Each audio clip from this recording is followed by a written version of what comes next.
conformers.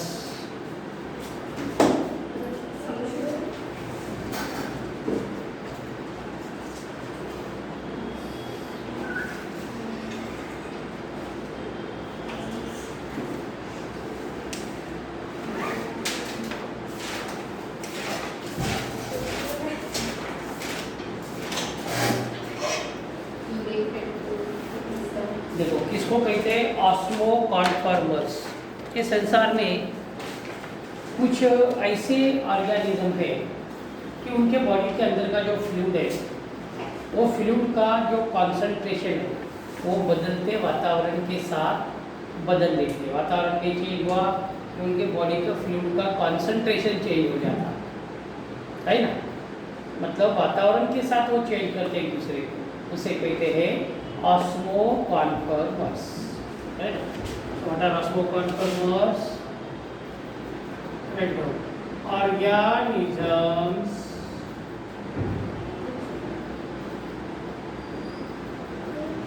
which changes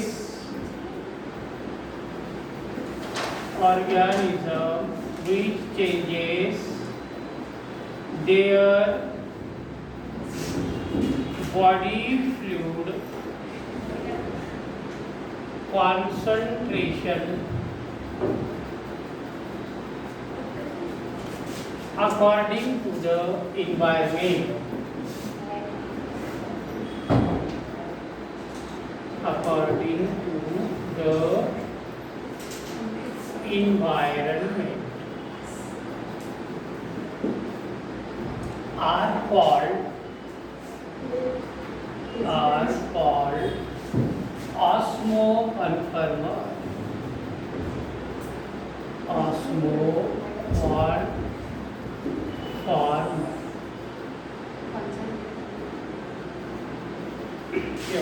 Definition: the organism, ऐसे organism which changes their body fluid concentration. Body का fluid होता है, जैसा कि ब्लड फ्लूइड में आता, वाटर फ्लूइड में आता, ऐसे बहुत सारे फ्लूइड होते हैं हमारे शरीर के अंदर।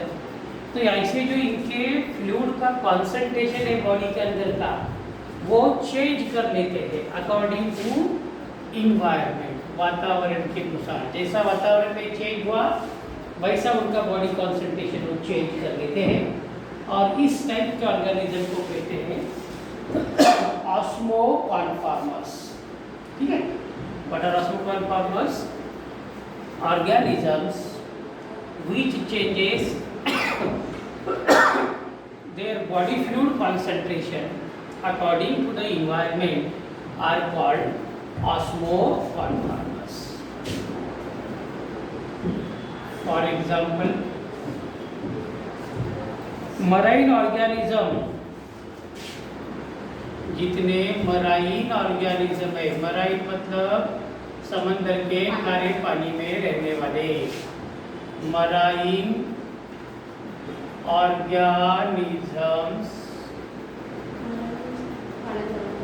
समंदर का जो खारा पानी होता है ना उसके अंदर रहने वाले को कहते हैं marine organisms.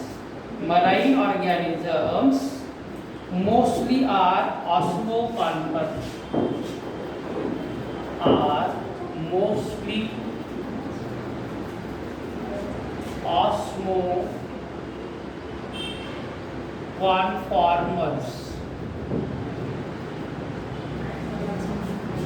Marine organisms are mostly osmoconformers because their body fluids and external environments are isoosmotic in nature.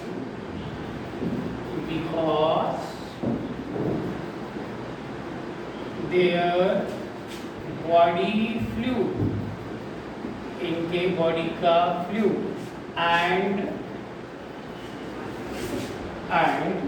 external environment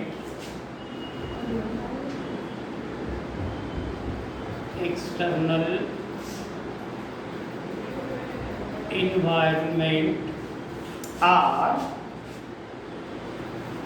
isoosmotic in nature, are isoosmotic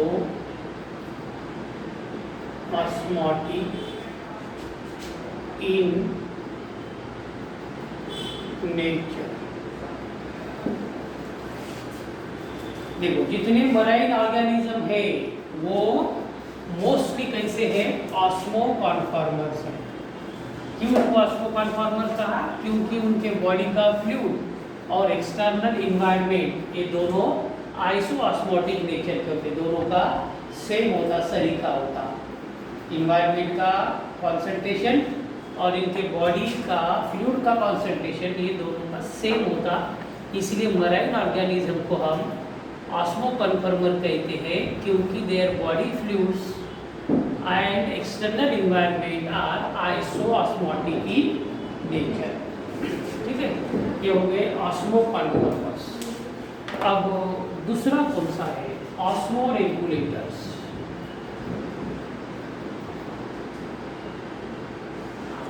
osmo regulators ये क्या होते हैं? Osmo regulators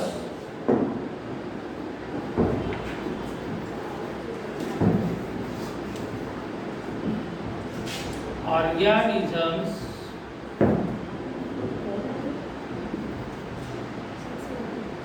which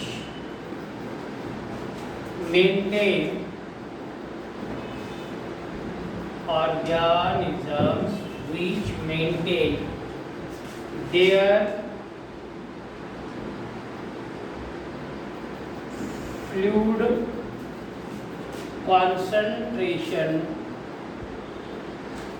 their fluid concentration independently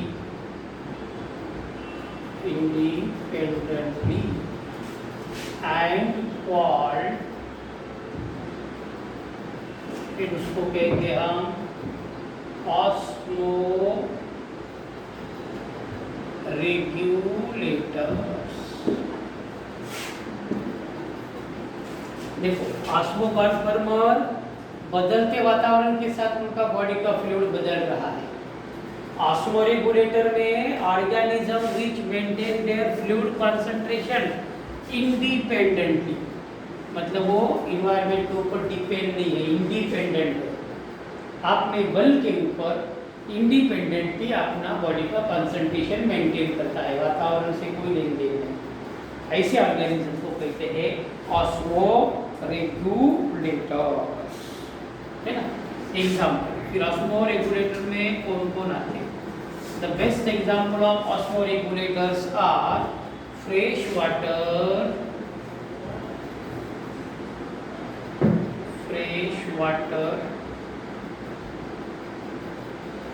and terrestrial organism, fresh water and terrestrial organism।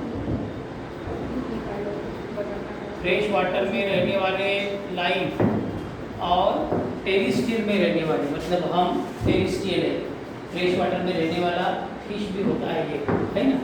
तो ये osmo regulator, हम osmo regulator में आते हैं, क्योंकि हमारा बॉडी का फ्लूइड कंसंट्रेशन हमेशा कांस्टेंट रहता है, वातावरण से कोई लेन देन नहीं। भले बाहर समर सीजन में बाहर का टेम्परेचर 50 रहता, मगर हमारी बॉडी का टेम्परेचर 37 है ना। विंटर सीजन में बाहर का टेम्परेचर 10 डिग्री रहता, तो भी हमारा बॉडी का 36 बदलता नहीं, कांस्टेंट है। तो हम ऑस्मो रेगुलेटर है ना। ऊपर वाले ऑस्मो कन्फर्मर्स है ना। तो ऑस्मो कन्फर्मर में दे change their body fluid concentration with the environment. Example है मराइन ऑर्गेनिजम्स है ना।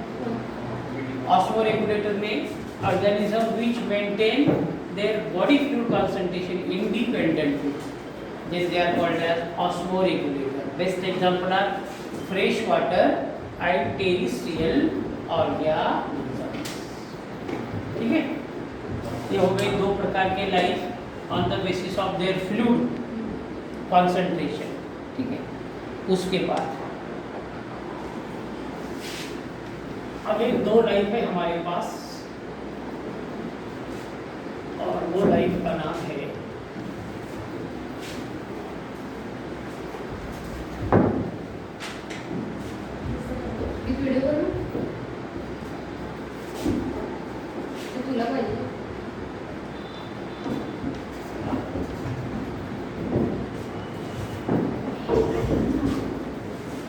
क्या कर रहे हो उमर साहब?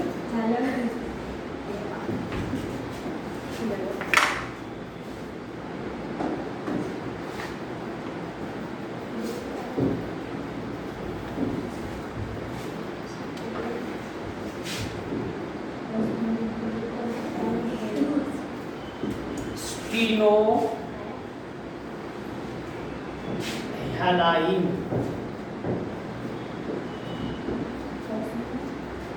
स्टीनोहैलाइन एंड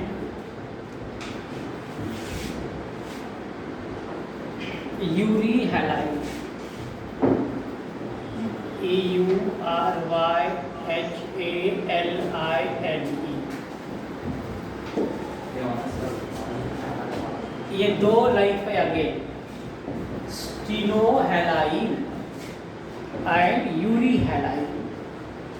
तो ये जो 2 लाइफ यहाँ पर निर्माण हुए, ये हुए हैं साल्ट कॉन्सेंट्रेशन के रेजिस्टिविटी के ऊपर, कि कौन सा लाइफ ज़्यादा खारा पानी सह सकता और कौन सा ज़्यादा खारा पानी नहीं सह सकता। अगर हमको ले जाके समुद्र के अंदर छोड़ दिए तो कुछ समय के बाद हम अपने आप मर जाएंगे। तैरते आना तो छोड़ो, मगर वो साल्ट का कॉन्सेंट्रेशन इतना ज़्यादा है कि हमारी सेल उसको बर्दाश्त नहीं करेगी, हमारे सेल रप्चर हो जाएंगे, ब्रस्ट आउट हो जाएंगे और हम मर जाएंगे। इसलिए ज़्यादा नमक का पानी पिए हमको, हमारी सेल खराब हो जाती है ना। So on the basis of salt concentration resistivity, organisms are classified into 2 types, stenohyaline and euryhyaline.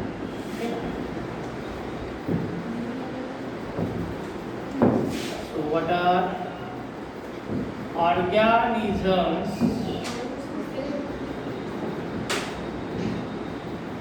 are classified on the basis of organisms are classified on the basis of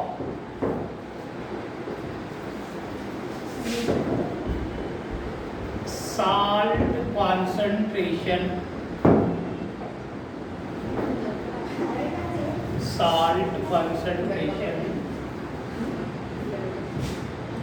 resistivity,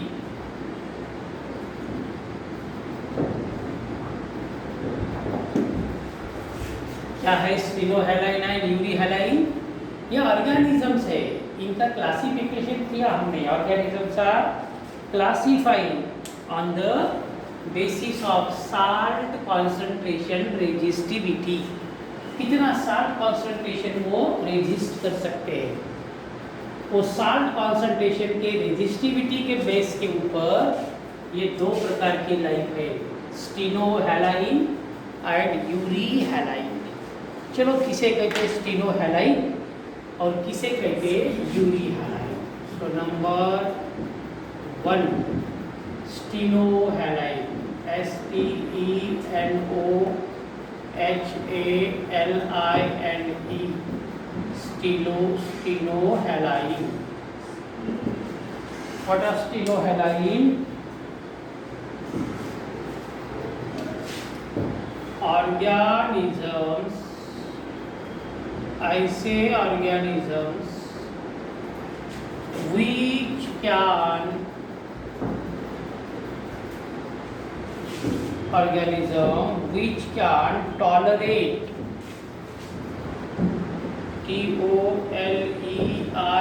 TOLERATE, organism which can tolerate only narrow range of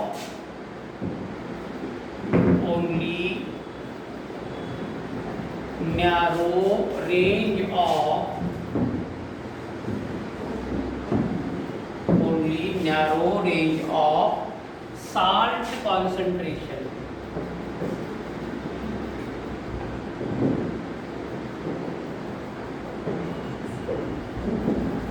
उसको कहते स्टीनोहैलाइन। देखो what are स्टीनोहैलाइन? Organism, ऐसे organism which can tolerate, tolerate मतलब सहना, which can tolerate only narrow range of salt concentration. इनको salt concentration बहुत कम लगता है और कम साल्ट कॉन्सेंट्रेशन रहा तो उनका लाइफ अच्छा रहता, पूरा उनकी ग्रोथ अच्छी होती, डेवलपमेंट अच्छी होती, सब कुछ अच्छा चलता। Narrow range of salt concentration, that kind of animals are called as stenohaline. जरा सा भी साल्ट कॉन्सेंट्रेशन बढ़ गया वो ऑर्गेनिज्म मर जाते हैं, उसको कहते स्टीनोहैलाइन। अब दूसरा कौन सा है? यूरीहैलाइन।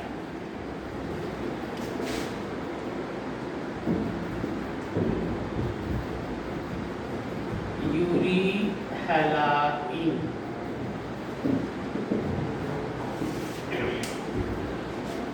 स्टीनोहैलाइन का अपोजिट करना है। यूरीहैलाइन क्या रहेगा? श्रुति का अपोज करने का। स्टीनोहैलाइन क्या है? Organism which can tolerate only narrow range of salt concentration। तो इसका अपोजिट यूरीहैलाइन क्या रहेगा वाकई? Organism which can tolerate heavy शाबाश शाबाश शाबाश करेंगे। Heavy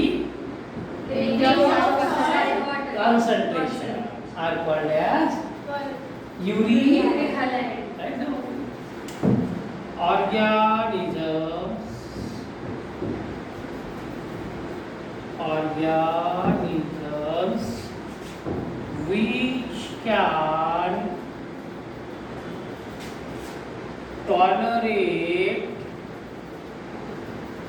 organisms which can tolerate है ना, नैरो के जगह हेवी लिखो, नहीं तो वाइड लिखो।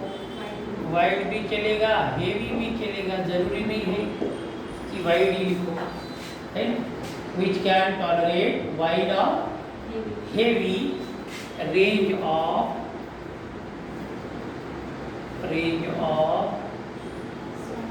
concentration are called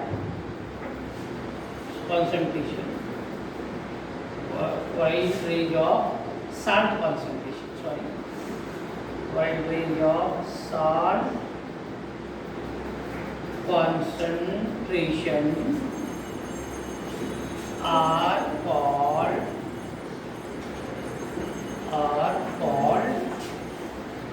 क्या कहेंगे उसको? यूरीहैलाइन।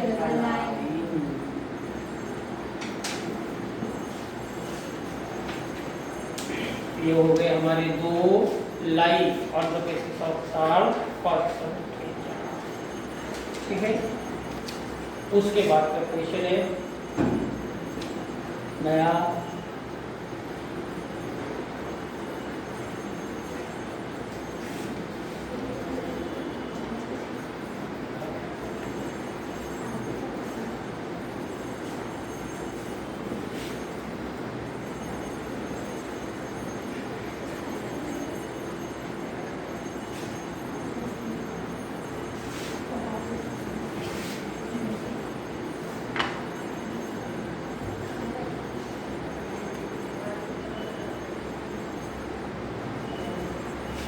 Some excretory organs in animals.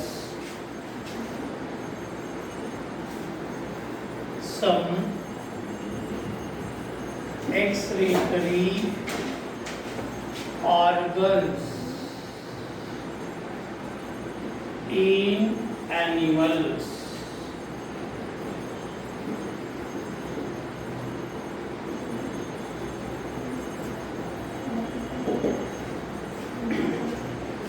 दो मात्रा क्वेश्चन है।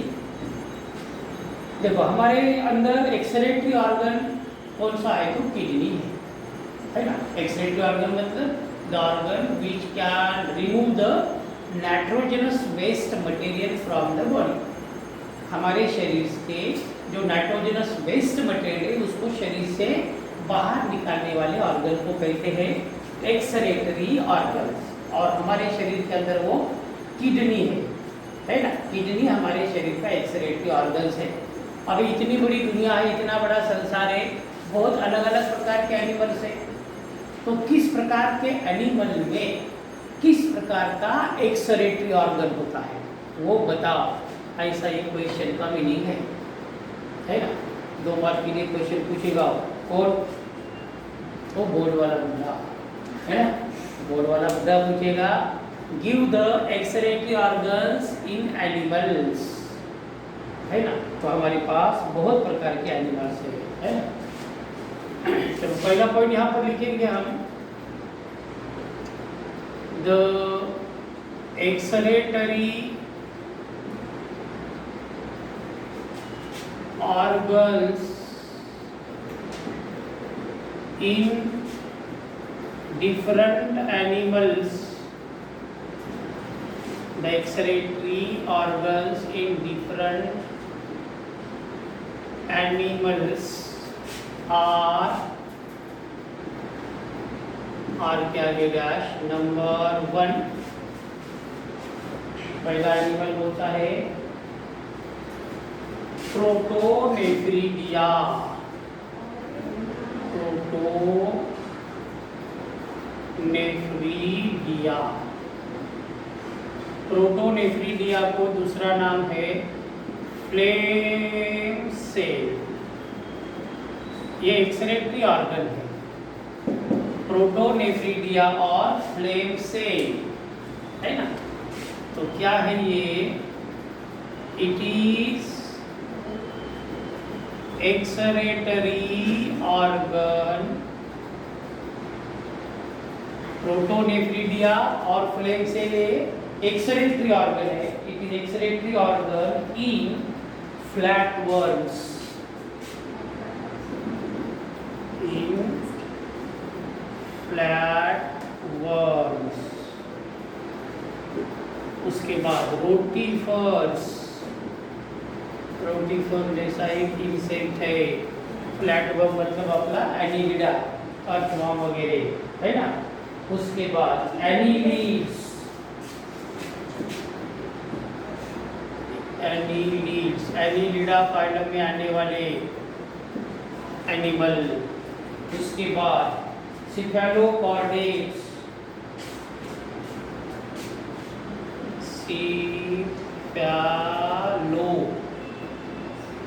Cephalochordates, cephalochordates etcetera. फ्लैटवर्म में, रोटीफर्म में, एनिलिड्स में एंड सिफेलोकॉर्डेट में एक्सक्रीटरी ऑर्गन कौन सा है तो वो होता है व्हाट, प्रोटोनेफ्रीडिया, या तो फिर उसका दूसरा नाम फ्लेम सेल। ये पहला एक्सक्रीटरी ऑर्गन हो गया। दूसरा excretory organ nephridia, NEPHREDIA, nephridia. ये भी एक एक्सक्रीटरी ऑर्गन है, found in annelids, found in annelids. Annelid में मिलता है खास करके। एनिलीड मतलब फ्रॉग वगैरह आ गए इसमें, अर्थवर्म वगैरह आ गया। तीसरा एक्सक्रीटरी ऑर्गन है संसार का Malpighian tubules, Malpighian tubules, Malpighian tubules. ये है इंसेक्ट में, फाउंड इन इंसेक्ट। संसार में जितने इंसेक्ट है उसका एक्सक्रीटरी ऑर्गन कौन सा, मालपिगियन ट्यूब्यूल्स, ठीक है। उसके बाद ग्रीन ग्लैंड,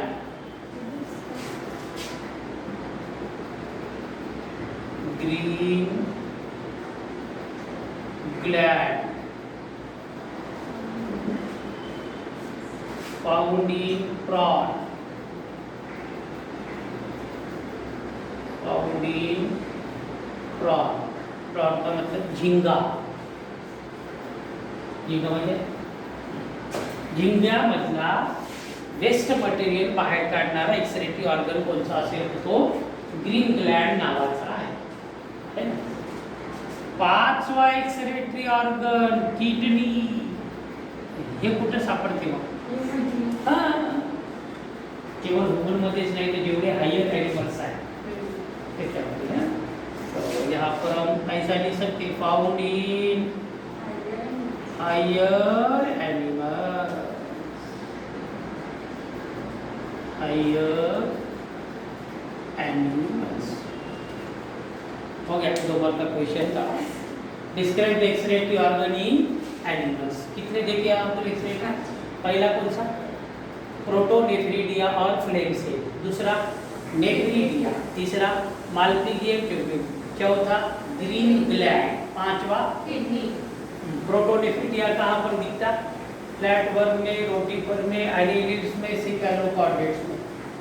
नेफ्रिडिया कहाँ पर मिलता? एनिलिड्स में. माल्पीजियम ट्यूब्यूल कहाँ पे मिलती? इंसेक्ट में. ग्रीन ग्लैंड कहाँ पर मिलता? प्रॉन में. तो किडनी कहाँ पर मिलती? तो इतना पढ़ लेते हम. आज के दिन इतना सफिशिएंट है. लॉग आउट होने का टाइम हो चुका है. हो गया. आज घट्ट बसले वाटते उद्या नाही ना? आज बसले नाही, उद्या बसते. उद्या आज 16 तारीख आहे.